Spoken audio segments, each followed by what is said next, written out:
Hello my dear friends, you're in the Military Summary channel, and this video we're going to discuss the most important events that took place during the previous 12 hours. We have a lot of very interesting updates, so let's start. And first we're going to talk about the Sudzha direction where the Russians continue their offensive operation. I'll remind you once again that the Russian counteroffensive, the second wave of Russian counteroffensive, started somewhere on the 9th of October. So this is the situation on the 8th of October, and on the 8th of October we receive updates that the Ukrainians tried to counterattack the Russians in the area of the village by the name of Pokrovsk.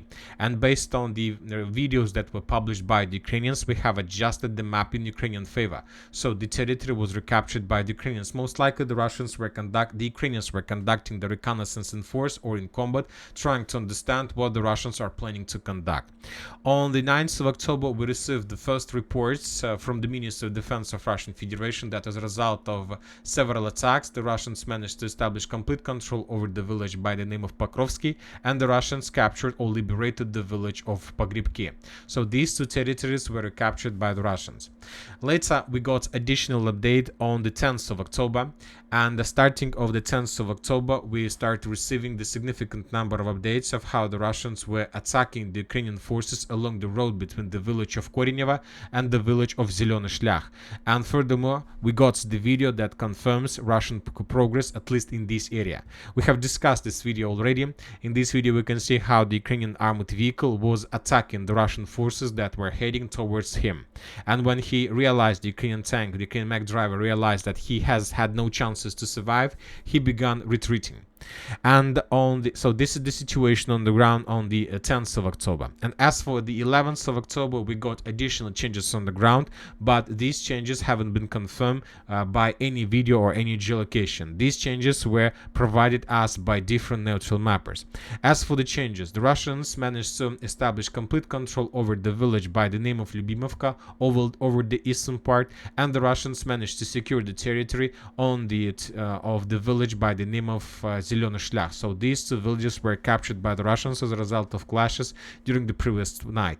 Furthermore, the pro-Russian sources and neutral mappers reported that there are very heavy clashes on the territory of the villages Olgovka, the village of Matveyevka, and the territory between Kamyanske and Zelený Shlях. Some pro-Russian sources reported that Ukrainians that were located on the territory of the village by the name of Olgovka were completely captured and got into real cauldron. They weren't captured, they were encircled. And as for different mappers, these territories are considered as the territories under complete Russian control. So it's very difficult to understand what exactly is happening here right now in this block, but most likely during the upcoming 24 hours we will receive additional changes on the ground and additional updates. As for videos, just during the previous night we got just one video of how the Russians were attacking the Ukrainian positions along the main road between the town of Korineva and the town of Sudzha. It's the same episodes that we have already discussed yesterday. The Russians were moving along the main road, and this video doesn't give us any additional understanding of additional progress on the ground, especially in the direction of the village of Olgovka. During the previous night we received a significant number of videos of how the Russians were capturing Ukrainian vehicles that were abandoned by the Ukrainians during the retreat process. For example, in this video we can see M113 personnel carrier that was captured by the Russians as a result of counterattack. In this photo we can see Kazakh number 7 armored vehicle of the armored forces of Ukraine that was also captured by the Russians during the counteroffensive operation. Now let's discuss additional updates from the same area. The pro-Russian sources reported, some pro-Russian sources most likely not reported but speculated, that during the previous night the Russian armored vehicles managed to move through the village of Sverdlikova and to enter the northwestern part of Sudzha, but most likely those reports were just wishful thinkings. Furthermore, the sources reported about additional Russian progress on the ground between the village of Kamyshevka, Novaya Sorochina, and then further in the southwestern direction towards the village Novoivanovka. As for official Russian sources, today we got report from the group of forces north, and they stated that during the previous 2 days of Russian counterattack, they managed to liberate up to 5 settlements. And now it's very difficult to understand what kind of settlements the Russians were talking about. Obviously, the Russians were talking about Zelený Shlях and Lyubimovka. Most likely the Russians managed to establish control or liberate the village of Stolstoluk, but what are the next two settlements is currently unknown. Maybe the Russians were talking about Olgovka and the village of Matveyevka. Maybe the Russians were talking about the village of Nova Ivanovka and, let's say, Nizhny Klin. Anyway, today we're going to receive additional updates, and most likely today we should expect for additional changes on the ground. Now let's move further. And let's talk about the northern Kupiansk direction, where the Russians continue their offensive operation.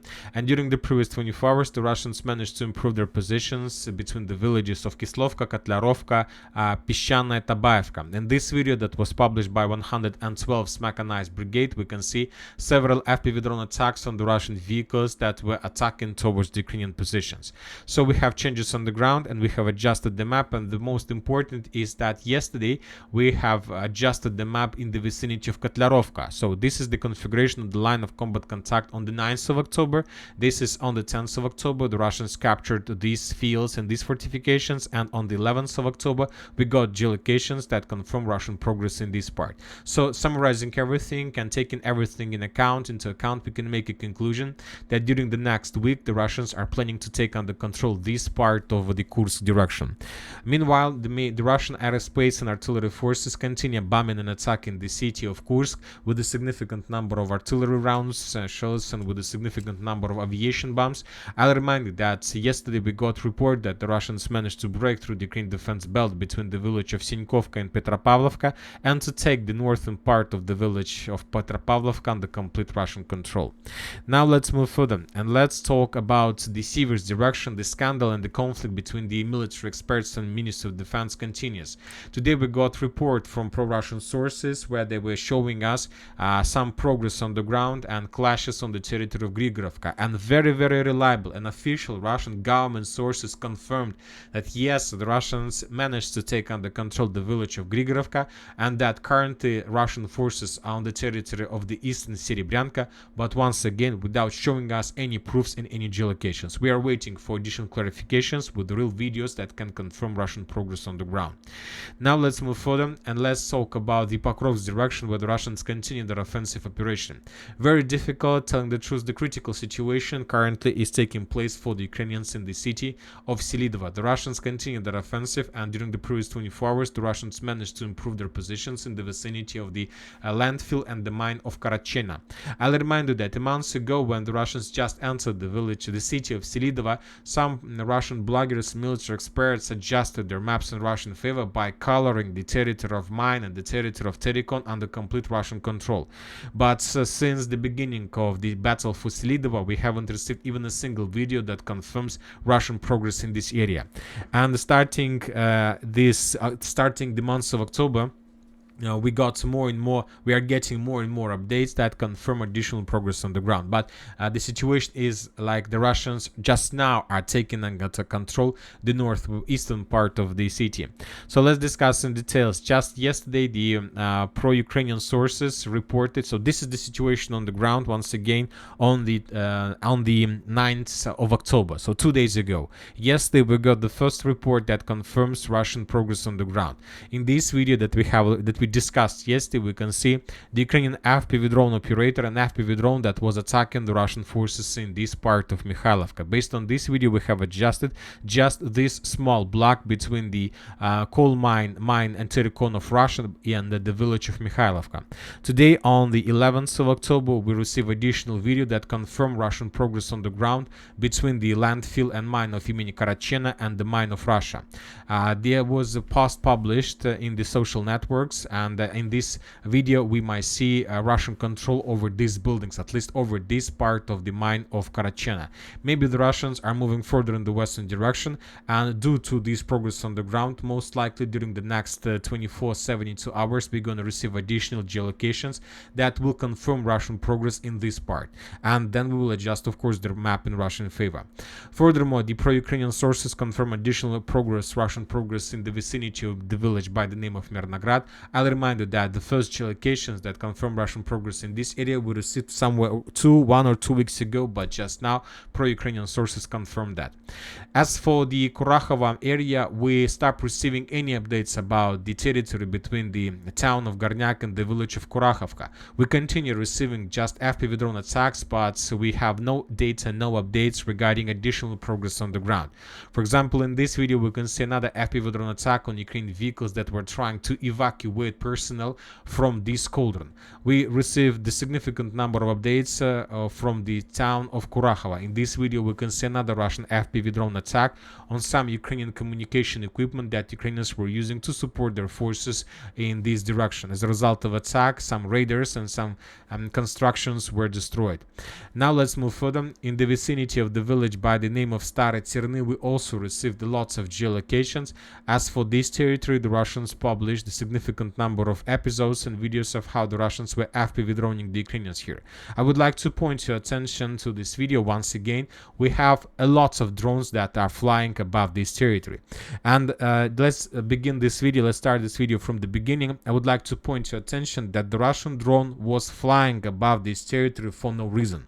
The Russian drone has reason, Russian FPV operator had reason.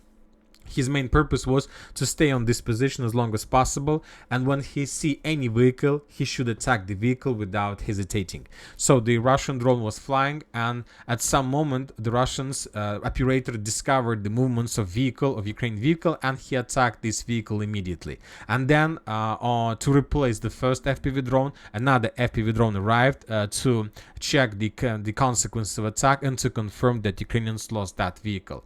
The same story took place a little bit further in the western direction. The Russian drone was flying, was patrolling the area, trying to search and to get as many as possible Ukrainian vehicles, and when the vehicle was spotted, the Russians attacked this vehicle with FPV drone, but most likely the Ukrainians managed to evacuate that, let's say, machine.